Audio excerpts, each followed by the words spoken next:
Good morning, Knicks Nation. Today is Wednesday, the 26th day of January 2022. I hope you're healthy and COVID free today, and I hope you and your family are healthy and COVID free, and that the needs of you and your family in terms of food, shelter, clothing, and health are being met today. Blessings upon those that work in the healthcare field and the first responders trying to save lives. Also, prayers for the family of both Officer Mora now, as well as Officer Rivera, who both passed away as a result of the shooting in Harlem maybe a couple of days ago. Prayers for their family as they deal with the loss of these two young men who are police officers and also first responders. Blessings also upon those that pick up garbage for us to keep our streets and sidewalks clean. Blessings upon those that make deliveries for our convenience. Double blessings on those that are trying to help deliver and rescue boys and girls, men and women, children and teenagers who are the victims of prostitution, the victims of child prostitution, the victims of pornography, the victims of child pornography, the victims of human trafficking and sex slavery, the victims of child molestation and pedophilia, and double curses on these perverts and profiteers who traffic in this misery. Finally, blessings upon the homeless, 600,000 men, women, and children in the United States alone and millions around the world in January with no roof over their head, many with no safety net, no protective thing at all. Blessings upon them and those trying to help, for theirs is the kingdom. There will be a basketball game tonight. The New York Knicks are playing in Miami against the Heat. Very tough game. The game against Cleveland was tough. This is going to be tougher.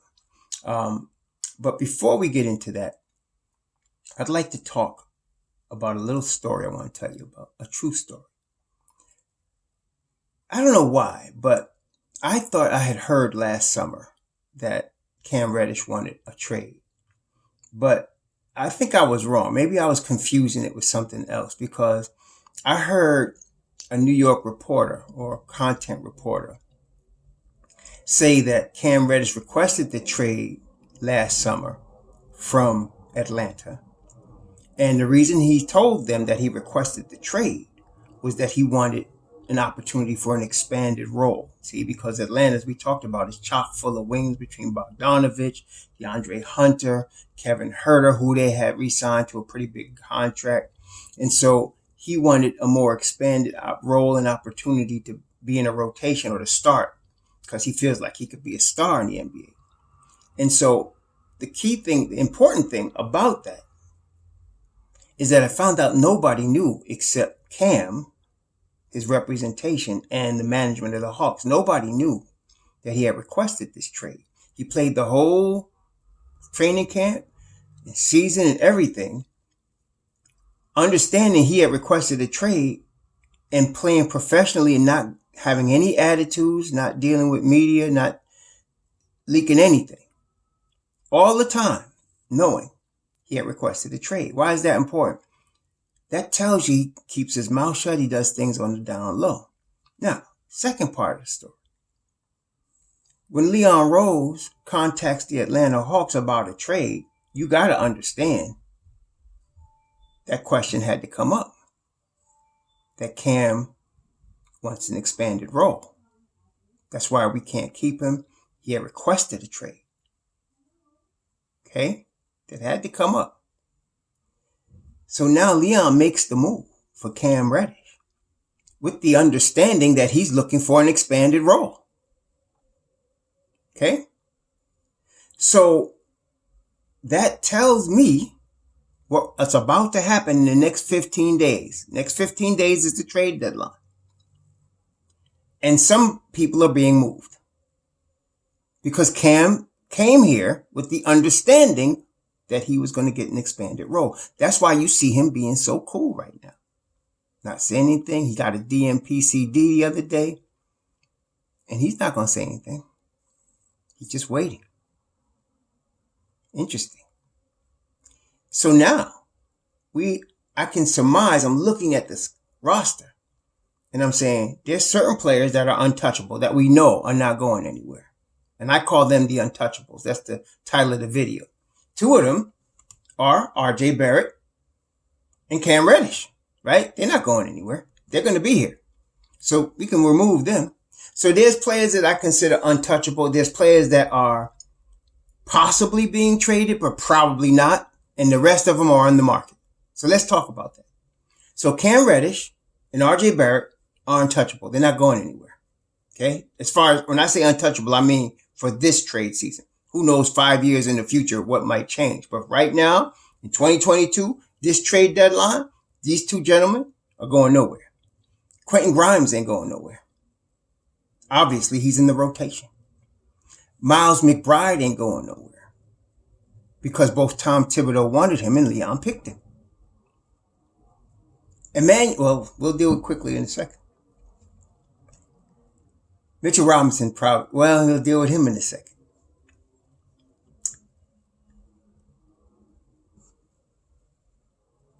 Is there anybody else that's untouchable? Oh, let me not forget. Derrick Rose ain't going nowhere. First of all, because he's not even going to be able to play until after the trade deadline. Okay? He ain't going nowhere. And then he's a Tom Thibodeau. That's one of Tom Thibodeau's security blankets. Taj Gibson the same. Veteran presence, experience, So they're not going nowhere. So let's go over this again now. So you're talking about RJ Barrett, Cam Reddish, Quentin Grimes, Miles McBride, right? You're dealing with Derrick Rose and Taj Gibson.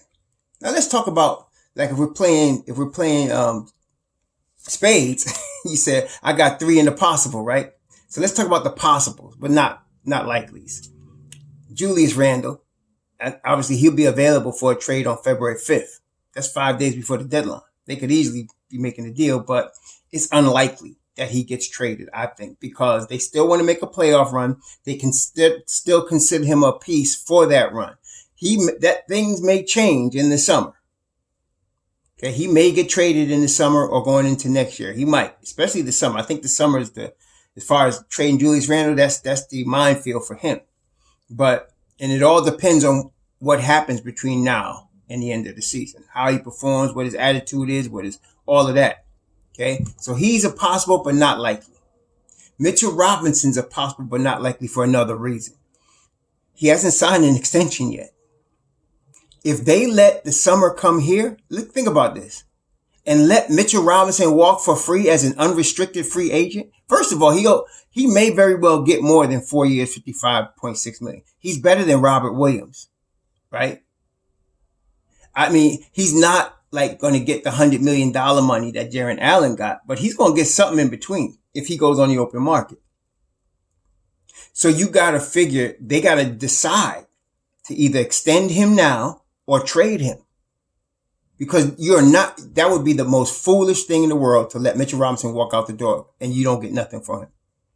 Okay. So Leon ain't stupid. So it's probably that he's going to sign a deal.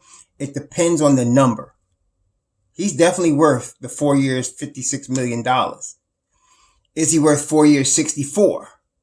4 years, 72? I don't know. Somebody will pay him something like that. Somebody on another team will pay him that. But we're going to see what happens. That's why it's a possible. Otherwise, it's a slam dunk he's staying. There's no doubt. Okay? But there's that. Oh, Jericho Sims ain't going nowhere either. I don't think. Possible. He was also picked by Leon Rose, but he's the 58th pick. They probably want to keep him, I would think, because I see him as a future, definitely a future backup for sure, if not a starter. So I think Jericho Sims is possible, but he's not going nowhere. Emmanuel Quickley is also possible, but not going nowhere, I don't think. And the reason I say possible and not definitely untouchable, because he's a Tom Thibodeau favorite. He's in the rotation. He was picked by Leon Rose. All of that works in his favor. And so I'm thinking, he's probably staying. Okay. But if somebody in a trade says, we're going to give you all of this and all we want is Quick, that's possible. Unlikely though. Again, remember the unlikely part. Some of y'all get tripped. Okay. Unlikely. He's probably staying. fact, let me just move him into the untouchable stage so you don't trip. Okay.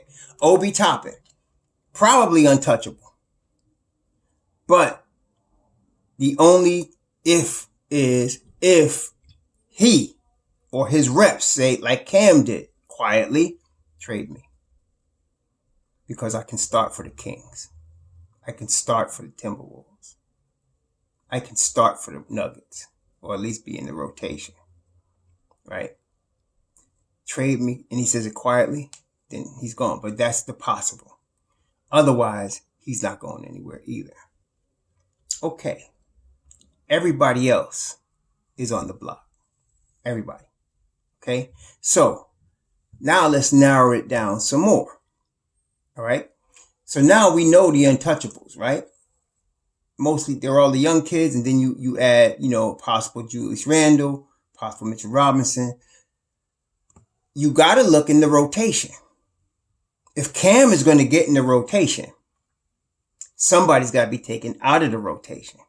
Somebody's got to be traded away from the rotation because Tom's going to play his rotation. See, this is the thing y'all got to understand. Tom Thibodeau is not hard to figure out, especially to a guy like Leon Rose. He goes one direction, straightforward.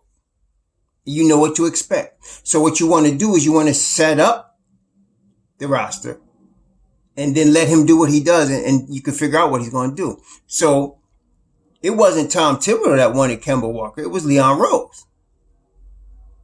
And he's here. And Tom's going to play him because he's a vet. Now he's not working out. He's been pulled out of the rotation once. And now, the knee's going to act up. He's going to be, so that's going to be subtracted. That's going to be traded. That's going to be traded. Kemba's not going to be here past the trade deadline. I would be shocked if he was here past the trade deadline. And if he is, it's because there was no market for him. And even then, he might get bought out. Okay? Because he's just part-time right now. So he's in the rotation. He's probably subtracted out.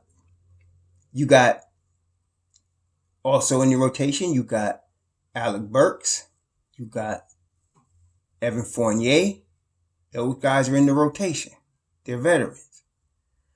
I think probably they keep Fournier unless they get an offer for him. I don't know. I mean, they could. And let me ask y'all, let me just tell y'all something. Again, I just want to go through this quick. Evan Fournier's on a 3-year deal. He's not on a 4-year, $78 million deal. It's only 4 years if the Knicks want it to be, which I'm sure they will not. He's on a 3-year, $54 million deal. He's getting $17 million this year. And I want to tell you something. That contract can be moved. If you don't understand anything else in the NBA, if Westbrook can be traded with his $200 million, if John Wall can be traded with his $200 million, there's been a number of players. Harden, if these guys with these colossal deals can be traded, believe me, anybody can be moved. Anybody. Okay? So this $17 million, a guy that's a wing shooter, it can be moved. And let me just also add this. We wouldn't be moving any of these guys to bring in somebody that we need to start, because that would just create the same logjam. We're trying to open up space. That's the goal here. There are some exceptions. If they traded for a De'Aaron Fox, okay, if they traded for him, okay, probably Fournier gets moved with somebody else because De'Aaron Fox is like $28 million. And so you got to match that money. You're going to send Burks and probably Fournier out. Okay. And then you're going to start Fox. That's obviously what you're going to do. That's what you bring him in for. So that's the situation there. Okay. So that's the exception though. Don't get, some of y'all get catnippy and you start tripping on trade scenarios. I'm just telling y'all what they're going to do. I'm not telling you and some of y'all get this confused. I'm not telling you what I want to do. I'm trying to explain to you what I believe the Knicks are going to do in the real. Okay. So probably Fournier stays. I'm thinking the two likely candidates to move are Kemba, which is kind of a slam dunk, and probably Burks. And why? Burks is used as the point guard. He's used as a wing. If you remove him, and Derrick Rose is not back yet, Tibbs is forced to play Cam and to play Deuce. He's forced to do that because at that point he has Emmanuel Quickley and Deuce as his point guards. Okay. Some of you are suggesting RJ Barrett is a point guard. You're off in fantasy land. He's not a point guard. You're going to put him in the worst position. If you give him a point guard to work with, and then you give him the ball on the wing, he's a point forward, and he can deal with that. He's a playmaker. But if you asking him to pull the ball up against pressure and do all that, you're asking for disaster. RJ Barrett is not a point guard. Neither is Cam Reddish. Neither is Quentin Grimes. Okay? So you don't want to put them in that position. You put them out of position. Play them in their natural spots. So you're going to need a point guard. So you got two there. So you'll have that. Then you got Archie Diacomo. When he comes back, he could be the third guy if they need another guy. Okay. Then you still got Quick, who's a point guard. So really, I mean, Quick is really not a point guard, but he's going to play. Tom is going to play him as a point guard. So you're going to have really Quick, Deuce, and then D Rose when he gets back. Okay. So I can see Burks being moved to open up that. And not only that, Burks will be a valuable piece to any playoff team. Okay.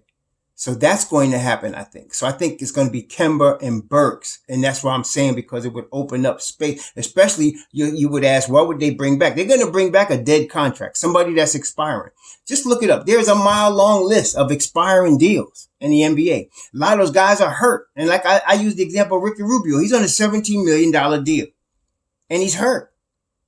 And there's a lot of teams like that with a guy that's not playing, that's on some deal. TJ Warren in Indiana. There's a lot of guys that's just not playing. And then there's Victor Oladipo. If they're on an expiring deal, it doesn't matter who they are. It's the number we want. You know, so we get a number back, and then that number becomes cap space in the summer. And that spot, you know, you put a G League player, or you put, you know, another 12 man in there at a minimum contract. And now you're starting, you know, you're playing Cam Reddish and you're playing Deuce McBride. That's how that works. All right. So any contract on the Knicks ain't got no contract. Julius Randle on down, that can't be dealt. Everybody, every one of them could be dealt. But I just told you who the untouchables are. Okay. The untouchables ain't going nowhere. Like I said, let's go over that again. And all I had to do is look at the roster and then order it by age. It's very easy. So RJ Barrett, Quentin Grimes, Miles McBride, Immanuel Quickley, Cam Reddish, they're not going anywhere. Then most likely Mitchell Robinson ain't going nowhere. Most likely Julius Randle ain't going nowhere. Taj Gibson, Derrick Rose, they ain't going nowhere. Everybody else is on the market. Everybody. Okay. So, and most likely Obi Toppin, like I said, unless he asks out, he stay. Unless he asks out. And that's a very important thing.